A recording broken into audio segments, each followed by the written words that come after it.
தமிழ் மக்களை ஏமாத்திட்டு தலைவர் செஞ்ச சாதனையை அத்தனையும் அத எல்லாமே தூக்கி எறிஞ்சிட்டு இவ்வளவு தொழுக்கு பண்ணி அப்ப ஓட்டு போட்ட மக்கள் எங்க? திமுக மக்கள் எங்க?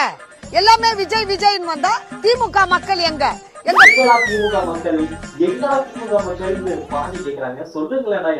எதுக்காக இந்த காரியம் செய்யறாங்க? அப்ப விஜய வச்சு தலைவர் அழிக்கணும்னு பாக்குறாங்களா? ஒரு காலம் தலைவரை அழிக்க முடியாது. இப்ப இல்ல, எப்பவுமே அழிக்க முடியாது தலைவரை.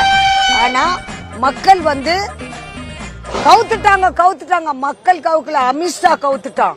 அமித்ஷா மோடியும் சேர்ந்து கவுத்து தலைவரை அத வர விடாத மாதிரி பண்ணிட்டான். எவ்வளவு காலத்துக்கு பண்ணுவான்?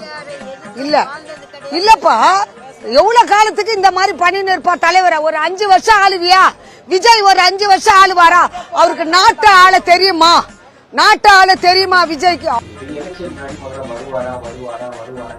5 சீட்டு வருவாரா, 10 சீட்டு வருவாரா, 30 சீட்டு வருவாரா, இப்படி கேட்டீங்க. இப்ப நாட்டால தெரியுமான்னு இதுக்குதான் அவர் அப்பவே கணிச்சு ஒரு பழமொழி சொல்லியிருக்காரு. உப்பு பேத்துறவங்க கிட்ட உம்முனும், கடுப்பு பேத்துறவங்க கம்முன்னு இருந்தா வாழ்க்கை ஜம்முன்னு இருக்கும்னு சொல்லிட்டு இந்த மாதிரி இந்த டைலாக் இவங்களுக்கு தான் கரெக்டா பொருத்தமா இருக்கும்னு நினைக்கிறேன். ஏன்னா அவரை நோண்டிக்கிட்டே இருங்க. யாரை நீங்க நோண்டிக்கிட்டே இருந்தீங்களோ அவர் சைலண்டா அவர் வேலை அவர் போயிட்டே இருக்காரு. நீங்க தான் இப்படி கத்திக்கிட்டே இருக்கீங்க. தயவு செஞ்சு நல்லா பண்ணாதீங்க. இன்னும் நிறைய பேசியிருக்காங்க, வாங்க கேட்பாங்க. விஜய்க்கு அவரு ஒரு ஆளுன்னு சொல்லிட்டு இவ்வளவு தொழுக்கு பண்றாரு. எப்படி இது அர்த்தம்? இது இன்னும் ஆட்சி நடத்த போறாங்க, மக்கள் என்ன பண்ண போறாங்க?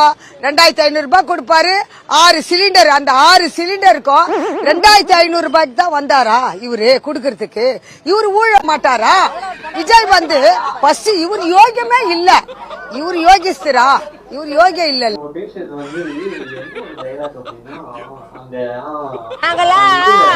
ராணுவ பட